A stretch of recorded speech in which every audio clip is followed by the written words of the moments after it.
अंग्रेजों को उसी दिन उड़ाया। 1857 की क्रांति, आप तो पढ़ते होंगे।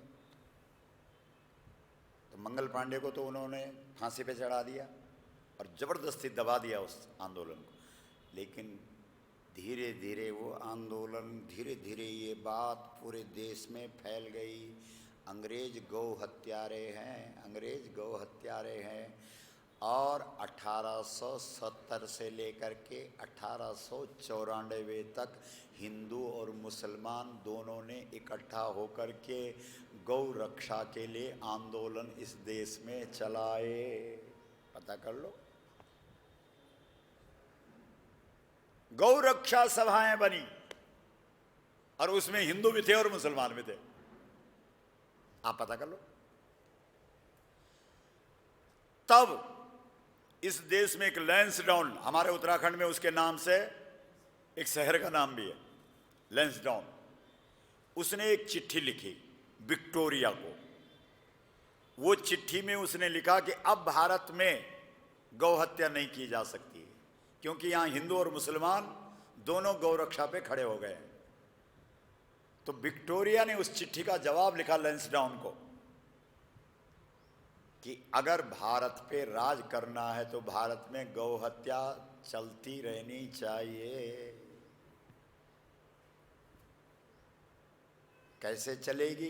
बोला ऐसा करो, मुसलमानों को जबरदस्ती कत्ल खानों में नौकरियां दो, जबरदस्ती दो, मार बांध के दो, और समाज में ये बात फैलाओ कि भाई गाय हम नहीं काटते, अंग्रेज नहीं काटते, मुसलमान काटते हैं, और दोनों समाज आपस में लड़ेगा। और जब ये दोनों आपस में लड़ते रहेंगे तब अंग्रेजों का राज भारत में चलता रहेगा। ये तो इतिहास सुना रहा हूं आपको, बोलो गलत है? 1870 से 1894 तक हिंदू और मुसलमान दोनों गौ रक्षा कर रहे थे। 94 में ये चाल चली अंग्रेजों ने जबरदस्ती। मुसलमानों ने कहा, एक कुरैशी जो मुसलमानों में एक समुदाय होता है कुरैशी, उनको जबरदस्ती उन्होंने कहा नहीं हम नहीं करेंगे नौकरी, ये गाय काटने वाली। बोला मार मार के जबरदस्ती, और कत्ल खानों पर मुसलमानों को नौकरियां दी। और बाजार में समाज में ये फैला दिया, हम लोग नहीं मारते गाय को, ये तो मुसलमान। और इस प्रकार से दोनों समुदाय में झगड़ा करा दिया।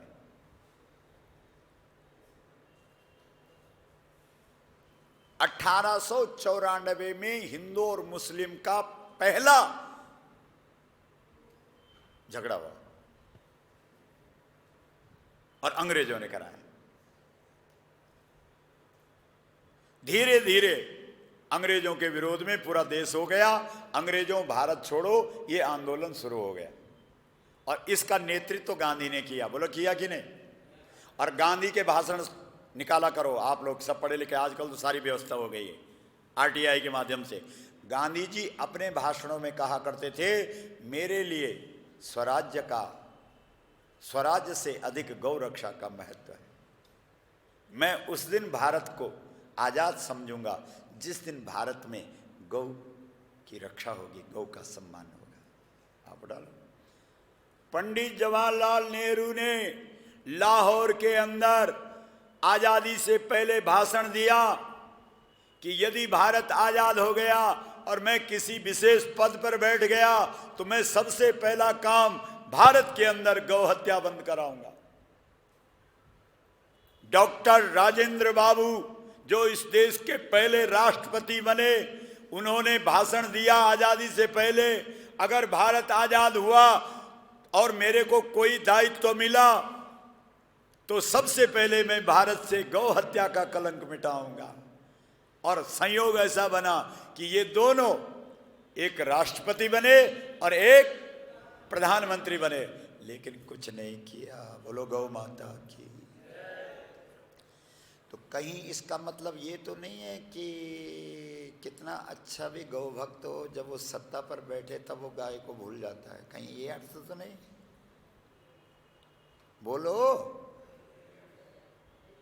हाँ, ये बोल रहे हैं, बोला यही है।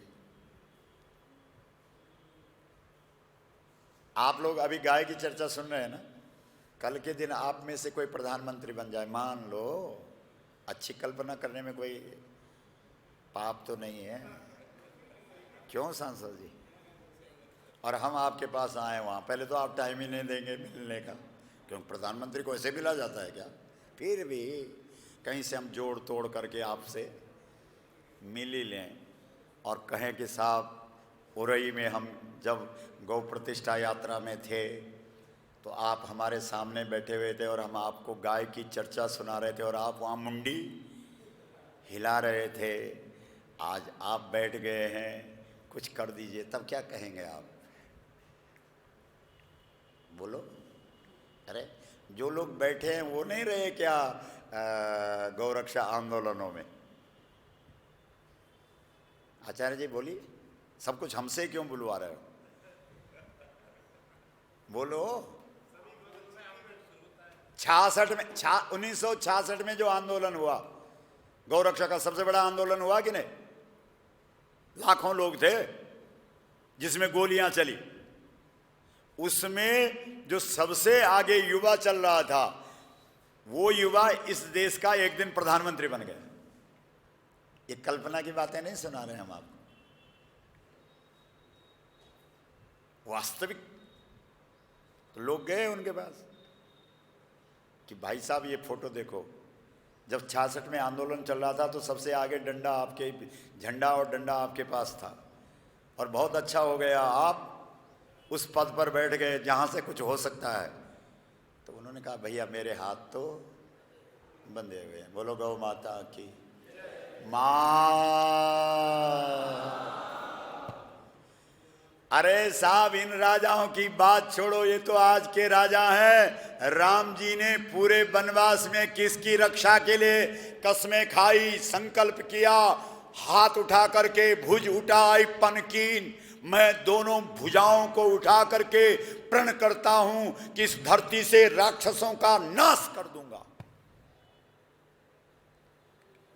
प्रतिज्ञा राम ने की कि नहीं की? हाँ ना बोलो।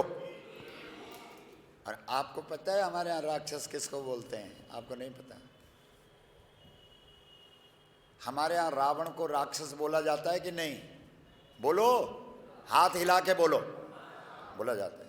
तो रावण तो ब्राह्मण के घर पैदा हुआ था।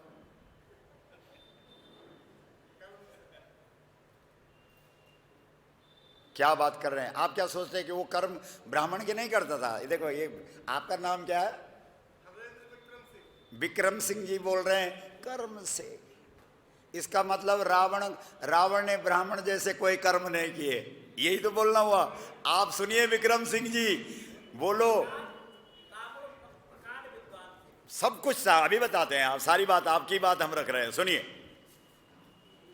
आइए साहब, आइए, आपका अभिनंदन है। बोलो गो माता की मां। हाथ खड़ा करके बोलो। आप रामायण की एक चौपाई बोलो। बैठिए, विराजिए। ये लीजिए, ये प्रसाद है आपके लिए। हाँ,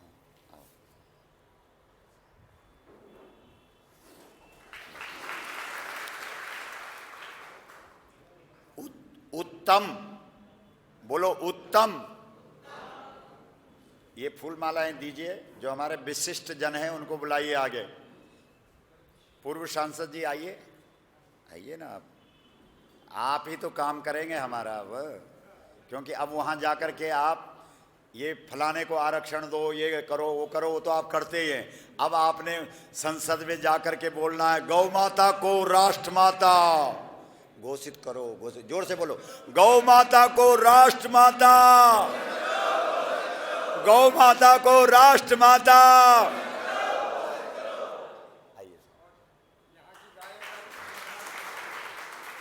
आइए, और कौन कौन आए थे बाद में? आइए, आ जाओ। जो लोग माल्यार्पण में पहले नहीं थे, हम आपको ये आशीर्वाद है, माला नहीं है, ये आशीर्वाद है गाय के लिए। आपका अभिनंदन है। आपका क्या नाम है? क्या?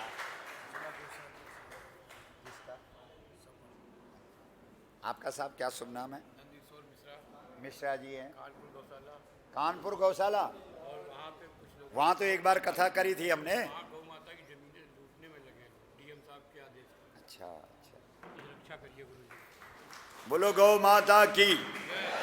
कानपुर गौशाला में तोषनीवाल साहब हैं, दूसरी साहब आपको हटा दिया जबरदस्ती लोगों ने, अब नहीं है। जबरदस्ती हटा दिया।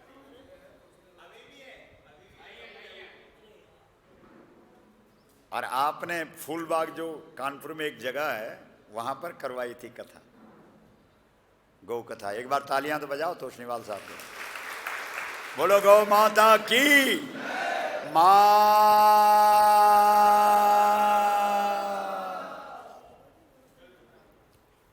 आइए साहब, आइए आइए। गौ माता को हम सब इकट्ठे होकर के राष्ट्र माता का दर्जा दिलाएंगे। ये आइए आइए आइए, दीजिए। राष्ट्रीय गौरक्षा जिला प्रमुख, एक बार करतल ध्वनि से आपका अभिनंदन।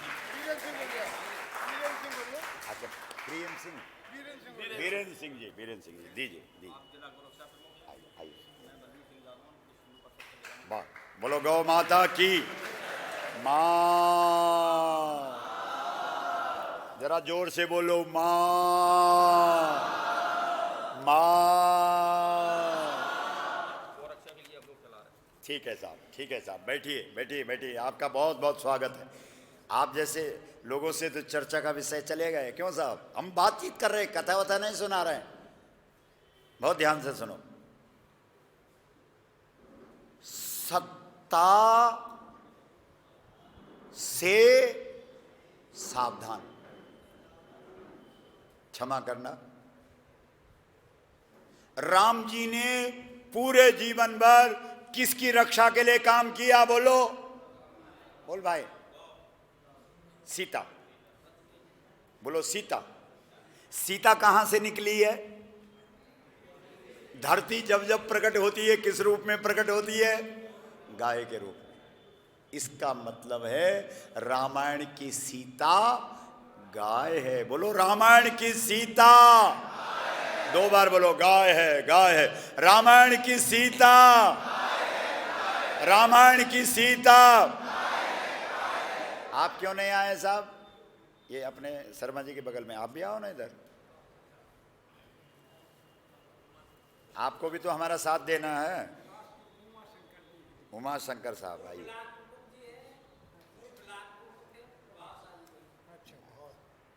जितने प्रभावशाली, अब सब हम अपना प्रभाव दिखाएंगे और गौ माता को इस देश में राष्ट्र माता का सम्मान दिलाएंगे। बोलो गौ माता की। मां,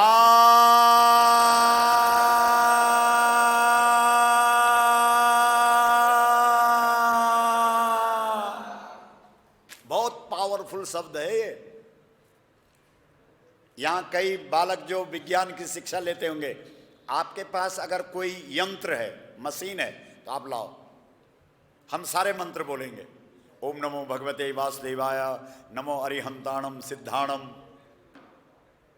रम रामाय नमः, ओम नमः शिवाय, त्र्यंबकम जजामहे, तत्सवितुः वरेण्यम भर्गो देवस्य, ऐं ह्रीं क्लीं चामुंडाय विच्चे, सोहम शिवोहम, वाहे गुरु सतनाम, तू ही निराकार। हमने दिल्ली में करके देखा, किसी मंत्र पर 4 मीटर मशीन गई, और नापने वाली मशीन, किसी पर 6 मीटर गई, लेकिन जब मां शब्द बोला तो 26 मीटर मशीन गई। बोलो गौ माता की। मां,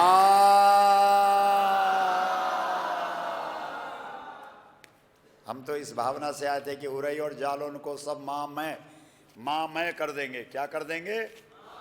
मां मैं। अब सुनो, बहुत ध्यान से सुनना, सत्ता की बात सुना रहा हूं। तो पूरे जीवन भर गाय के लिए काम किया राम जी ने, ठीक है। उसके बाद राम जी बैठ गए, राजा बन गए। बोलो बने कि नहीं? बने कि नहीं? हाँ ना बोलो। उसके बाद इस देश के कथा वक्ता राम जी को गद्दी पर बिठा करके राम कथा का समापन कर देते हैं। करते हैं कि नहीं? क्यों नहीं बोल रहे हो? बोला राम राज बैठे त्रैलोका, हर्षित भयो गयो सब शोका। सब खत्म। आरती प्रसाद जयराम जी की कथा पूरी हो गई, लेकिन कथा अब शुरू होती है। आप कहेंगे कैसे? राम जी ने गद्दी पर बैठने के बाद क्या किया? उस सीता के लिए, जिस सीता के लिए पूरे जंगल में काम किया, बंदरों को इकट्ठा किया। झट से बोलो, क्यों नहीं बोल रहे हैं आप लोग? क्या किया था? आरती उतारी। क्या किया? जंगल में छोड़ दिया। क्या कर दिया? क्यों? उनकी तो अग्नि परीक्षा हो चुकी है। बोलो, सोचो जरा, बहुत ध्यान दीजिए। फिर राम जी ने क्या किया कि एक सोने की सीता बना करके अपने बगल में बिठा दी। बहुत ध्यान दीजिए। सीता जी ने 2 पुत्रों को जन्म दिया। क्या नाम है उनके? लव कुश। देखो, सब पता है। उन लव कुश को वाल्मीकि ऋषि ने पढ़ाया लिखाया और वक्ता बनाया, पूरी ट्रेनिंग दी। और जब वो सफल वक्ता बन गए और उन्होंने कहा गुरुदेव हम आपके चरणों में दक्षिणा देना चाहते हैं, तब गुरुदेव ने कहा तुम राम के दरबार में जाकर के कथा सुनाओ, जाओ। और लव कुश दोनों राम जी के दरबार में गए। बहुत ध्यान दीजिए। और उन्होंने राम जी को कहा हम आपको रामायण की कथा सुनाना चाहते हैं। उन्होंने कहा सुनाइए। और जब वो दोनों ऋषि कुमार बनकर के वहां पर कथा सुनाते हैं तो राम गदगद हो गए। राम का एक एक रोम खड़ा हो गया। राम के नेत्रों से अश्रु बहने लगे। राम खड़े होकर के राज सिंहासन पर कहते हैं हे ऋषि कुमारों, तुम्हारे वक्तव्य से हम अति प्रसन्न हैं, मांगो क्या चाहते हो। और एक बात ध्यान रखना, जब सामने वाला प्रसन्न हो जाए तब उससे कोई प्रश्न करना। जब तक सामने वाला प्रसन्न नहीं है तब तक कभी जीवन में उससे प्रश्न नहीं करना। अधिकतर लोग करेंगे, सीधे आएंगे, ए महाराज जी इसका मतलब क्या होता है? ओ भाई साहब, ये कोई तरीका है रे? पहले प्रसन्न कर फिर प्रश्न कर।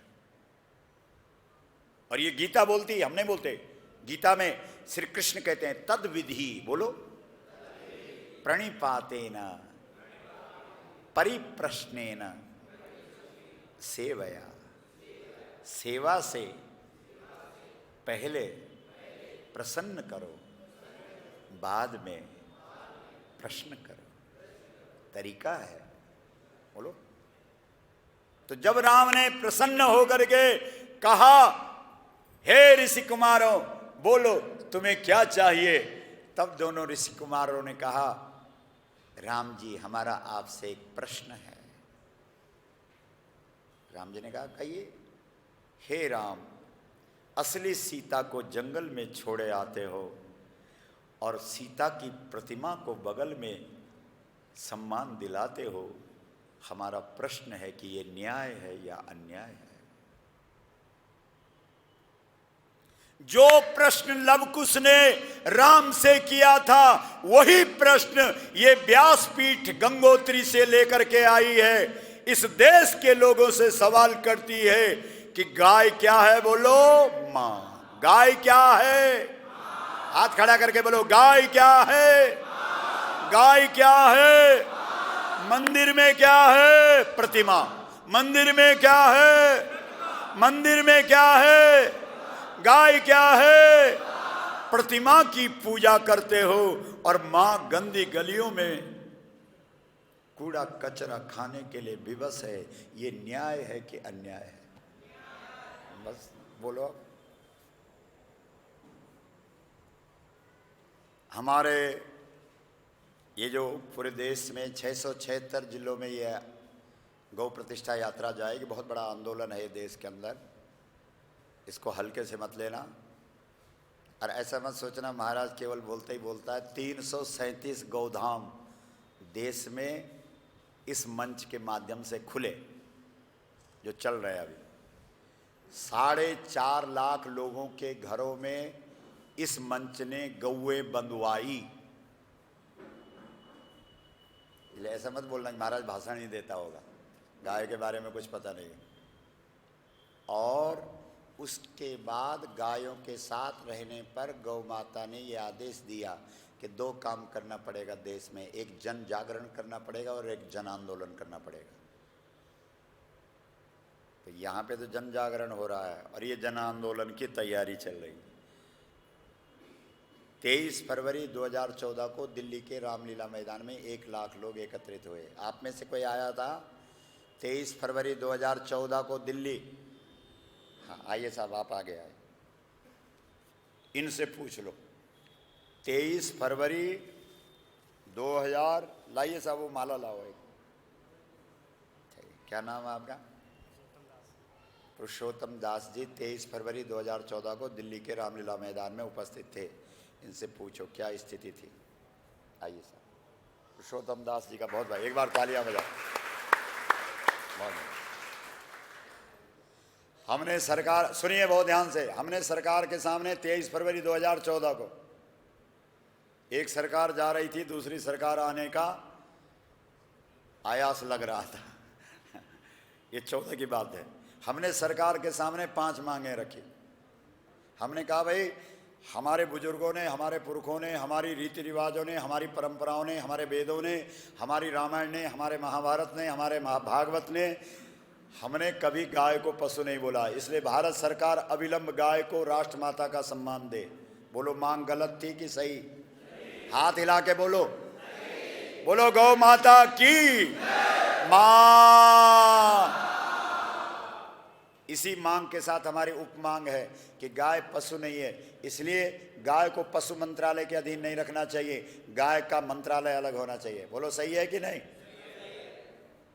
या गंगा मंत्रालय अलग हो सकता है? अच्छा एक बात और लगे हाथ आपसे पूछ लेते हैं, गंगा बड़ी कि गाय बड़ी? बोलो कैसे? कैसे गाय कैसे बड़ी है? सुनो, गंगा भी मां है, गाय भी मां है। एक बात ध्यान रखना, गंगा ने गाय नहीं दी है, गाय ने गंगा दी है। बोलो अब बजाओ ताली जहां बजानी है।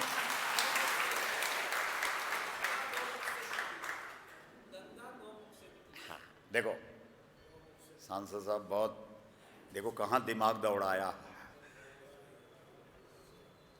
गंगा कहां से निकली है? हाथ खड़ा करके बोलो, गौमुख से। तो गंगा मंत्रालय से पहले कौन सा मंत्रालय खुलना चाहिए? बोलो। लेकिन लोग गंगा की तो बात करते, गाय के बारे में बोलते, बोला ये मुद्दा मत उठाना। हाँ देख लो, फिर हमको गुस्सा आता है। हाँ, गाय का नाम मत लिया करो। बोलो गौ माता की मां। जबकि गंगा से मुख्य इस देश में कौन है? बोलो गौ माता। गंगा, जब सारे देवता गाय के पास आ रहे थे, महाभारत की कथा है, जो सारे देवता दौड़ दौड़ करके गाय के पास आ रहे, क्योंकि बिना गाय के अनुमति के, गाय के सर्टिफिकेट के कोई देवता नहीं हो सकता। इसलिए सारे देवता भाग भाग करके आए और गाय के एक एक रोम में बैठ गए। गंगा और लक्ष्मी ने कहा कि हम कोई सामान्य है क्या? गंगा जी और लक्ष्मी माता बहुत धीरे से आई गाय के पास। ए माता जी, पता आपको हम कौन है? गौ माता ने कहा कौन है आप? बोला मैं गंगा हूँ। गंगा 1000 किलोमीटर दूर से लोग गंगा बोलते हैं और मैं पवित्र कर देती हूँ। ये प्रभाव है मेरा। गंगा गंगेति यो ब्रूयात योजनानाम सतैरपि मुच्यते सर्व पापेभ्यो विष्णु लोकम सगच्छति। जो 1000 किलोमीटर दूर से भी गंगा गंगा ऐसा बोलता है, वो भी मुक्त हो जाता है। इतना प्रभाव है मेरा। गंगा अपना परिचय दे रही है किसके पास? गाय के पास। आप बताइए कहाँ पर बैठूं? तो गाय ने कहा कि मेरे पास तेरे लिए जगह ही नहीं है, ही नहीं। देख ले, एक एक रूम में देवता बैठ गए, मेरे पास कोई जगह नहीं है, जाइए आप करते रहिए दुनिया को पवित्र, जाइए। इसके बाद लक्ष्मी आई। लक्ष्मी ने कहा हे माता जी मुझे जानती है? बोला कौन है आप? बोला मैं लक्ष्मी हूं, पागल कर देती हूं दुनिया को। पैसे के लिए लोग कहां कहां भटकते, क्या क्या करते, मैं वो हूं। मेरे लिए जगह है। बोला तेरे लिए भी कोई जगह नहीं है मेरे पास, जाओ। दोनों को कह दिया भागो यहाँ से। लेकिन जब तक गाय आश्रय नहीं देगी तब तक कोई देवी देवी हो ही नहीं सकती, कोई देवता देवता हो ही नहीं सकता। तब रोने लगी दोनों, गंगा भी और लक्ष्मी। नहीं नहीं ऐसा मत करो, आप भूल हो गई, हमको थोड़ा अहंकार आ गया था, हमसे गलती हो गई, माता जी माफ़ कर दो, हम थोड़ी देर में आए, आप जहाँ मर्जी बोलेंगी हम वहाँ बैठ जाएंगे। तो तब गाय को दया आ गई और गाय ने कहा गंगा अगर बैठना है तो मेरे मूत्र में बैठ जा। सुन रहे हैं आप? व्यक्ति